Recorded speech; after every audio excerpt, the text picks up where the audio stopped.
percam a conta. Adriano de Souza em 2017, Itaúna. Felipe Toledo, na Barrinha, 2018, 2019. Depois do Filipinho, bicampeonato na Barrinha, a gente tem o mundo para a pandemia. 2020 e 2021 a gente não teve campeonato no Brasil. 2022, tricampeonato do Filipinho em Saquarema, porque ele já tinha o título de 2015 na Barra da Tijuca, ou seja, o tetra do Filipinho em 2022. 2023, Iago Dora, nota 10 na final. 2024, Ítalo Ferreira. Então a gente tem uma sequência aí de vitórias do Brasil desde que a etapa voltou para Saquarema. Eu digo voltou porque a gente tem que lembrar sempre o contexto histórico, que em 2002 o circuito passou por lá, tiro único, final australiana, Ted Burrow venceu o Mick Fanning. Então a gente teve nesse retorno de Saquarema ao circuito elite do surf mundial, um triunfo, assim, um domínio absoluto dos brasileiros, mas ele foi interrompido agora com a vitória do Cole Hausman, uma final 100% californiana, 100% San Clemente, né? Os caras não só são do mesmo estado dos Estados Unidos, como também da mesma cidade. Eu chamo quase de um vilarejo, que é uma cidadezinha muito pequena, não tem prédios altos, tem um ambiente quase bucólico, provinciano, tem uma efervescência no surf que produziu realmente gente de altíssima qualidade, desde Matt Archibald, Chris Ward e até mais recentemente essa turma toda pós-Colo Rendino, Griffin Colapinto, Cole Hausman, etc e tal. Então, vitória do Cole, acho que se encaixou, né? Tanto ele quanto o Griffin, acho que souberam negociar. Eu acho que o Cole conseguiu evitar o backwash em alguns momentos para fazer grandes manobras e o Griffin até um pouco mais do que isso. Ele consegue usar a contra-onda como a catapulta para ele fazer grandes manobras e às vezes até aéreos, né?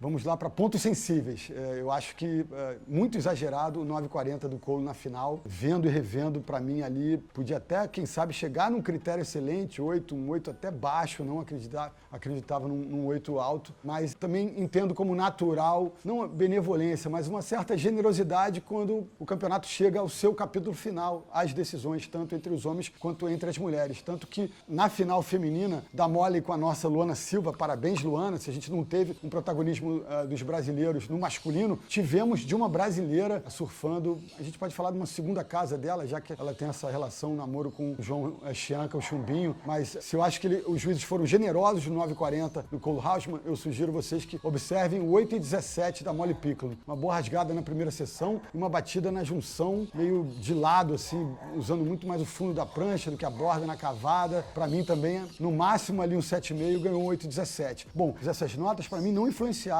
no resultado. Tanto o Cole quanto a Molly mereceram as vitórias, mereceram a classificação até as finais. Miguel Pupo fez uma brilhante apresentação, chegando até a semi, furando o bloqueio das quartas de final nessa temporada. Está ali no top 10, junto com o Filipinho, mas obviamente a dupla que está brilhando mais nessa temporada entre os brasileiros, Iago Dora se manteve na vice-liderança, Jordan Smith se manteve no topo da lista, o Ítalo Ferreira, que tinha caído para quarto lugar, continua por ali. No top 5, a única inversão que a gente teve de posições foi o Baron Mamiya, que caiu 3 posições, agora é o 8º colocado, e o Ethan Ewing, com o 3º posto em Saquarema, avança e agora figura dentro do top 5. Eu queria observar uma coisa aqui e queria a opinião de vocês nos comentários sobre isso. Eu acho que, assim, Ítalo e Iago estão dentro do top 5, certo? E o trio de surfistas estrangeiros dentro desse top 5, Jordan Smith em primeiro, Kanoe Igarashi em terceiro e o Ethan agora em quinto lugar, para mim, com esse horizonte do Finals em Fiji, eles são 3 surfistas menos perigosos que 3 caras que estão pertinho ali do top 5. Que agora na 6ª posição a gente tem Griffin Colapinto, colou agora no top 5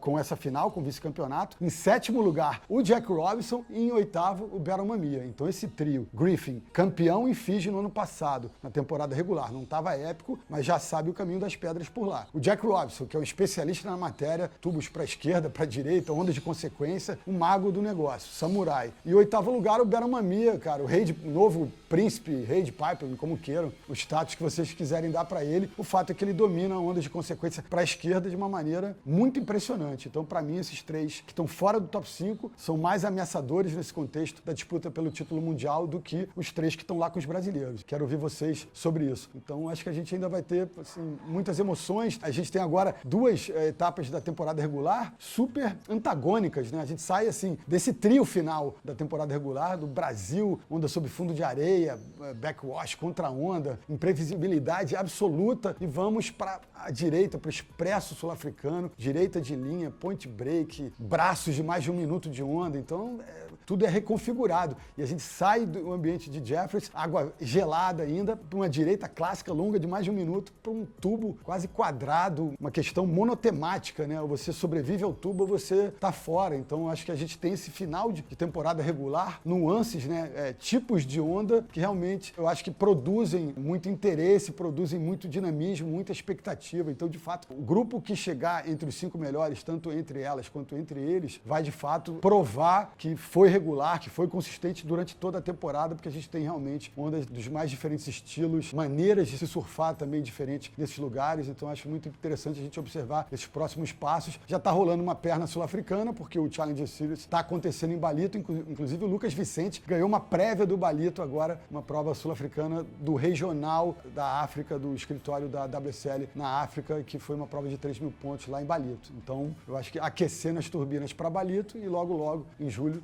Jeffreys Bay. Então, surfografia vai estar repercutindo tudo que acontecer nesses campeonatos e um foco absoluto nessa configuração do top 5 da disputa pelo título mundial. Outra questão pontual, a participação da Tati Weston Webb nesse evento, ela tirou o ano sabático para cuidar da saúde mental. E, galera, eu acho a expectativa que a gente tem da vida e tem a realidade que nos arrebata, né? Então, assim, eu acho que é importante, se a Tati está precisando do tempo, ela tem que tirar um ano sabático, o quanto ela achar que precisa. E o retorno dela é um retorno que eu acho que fica óbvio que ela tem contratos de patrocínio, né? Ativações e necessidade de devolver para os seus patrocinadores a sua imagem, que hoje em dia é uma imagem de uma campeã, de uma mulher condecorada, de um ícone do esporte. É uma medalhista olímpica, então ela passou, né, a ocupar, né, está num patamar do esportista do alto desempenho de grande brilho. Então ela tem que devolver um pouco para o mercado aquele apoio que ela recebeu, apoio financeiro, apoio comercial. Então acho natural que ela apareça nesse campeonato para cumprir esses compromissos e depois volte para o seu período sabático. É claro que ela estando lá, ela tira, né, a oportunidade de uma outra menina que de repente estava no Challenger Series, como a Laura Halp, como outra sul-americana, uma outra peruana, além da Arena Rodrigues Vargas, mas é da vida, é da realidade, entendeu? A ingenuidade a gente achar que ela pode se dar ao luxo de ficar um ano inteiro fora, tendo esses compromissos comerciais a cumprir, né? Então,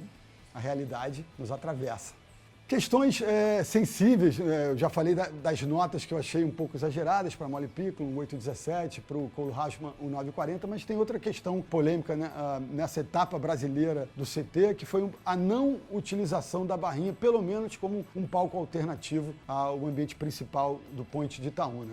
A gente viu nas redes sociais tubos incríveis de magos da matéria, né, como Marcelo Trequinho, como Raoni Monteiro, também tem uma imagem de drone lindíssima dele pegando um belo tubo na barrinha com a igreja Nossa Senhora de Nazaré ao fundo, mas tem uma coisinha feia ali, um guindaste, né, que acaba poluindo um pouco aquele visual lindo daquela onda, daquele tubo. O Valentim Neves também, herdeiro do nosso saudoso Léo Neves, que também conhece o pico como ninguém, o próprio Jack Robson. Eu acho incrível, eu advogo a favor da gente ter um palco adicional lá na barrinha. Eu entendo também essa questão do mercado, da entrega dos patrocinadores. A etapa brasileira é a etapa mais bem comercializada de todo o circuito. É um show de ativações, atividades paralelas. Eu fui lá na véspera das finais e percebi como a cidade estava mobilizada, como vem gente do Brasil inteiro, até de países vizinhos, para assistir o campeonato, e que deixou de ser apenas um campeonato de surf para se transformar num acontecimento, num grande festival, num evento de entretenimento que leva para a praia não só a galera fissurada em surf, mas a galera fissurada em viver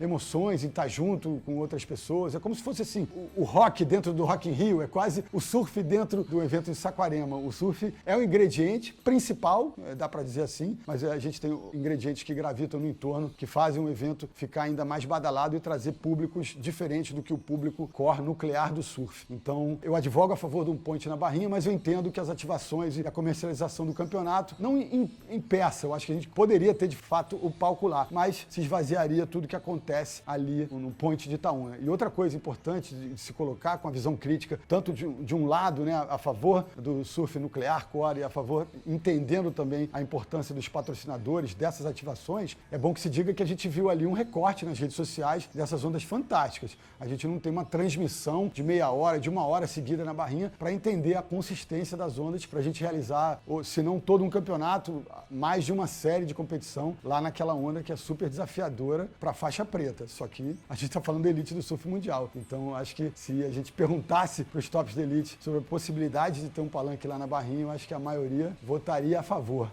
E vocês? É legal saber que a gente está sempre no jogo, na briga, mesmo não triunfando. O passado recente da batalha masculina do evento de Saquarema, só Brasil, Brasil, Brasil, Brasil, parecia um circuito brasileiro. E agora a Califórnia, mas só um detalhe, enquanto a gente tem 7 títulos mundiais nos últimos 10 disputados, vocês lembram quando foi o último título de um californiano? Não tinha nem sido criada a elite do surf mundial. Conceito e elite acesso foi criado em 1992. E o último título de um californiano no Tour foi do querido, do icônico tricampeão do mundo Tom Curry em 1990, 35 anos atrás. Então a gente está bem à frente dos californianos nesse passado recente na luta pelo poder, no topo aí do universo do surf de competição.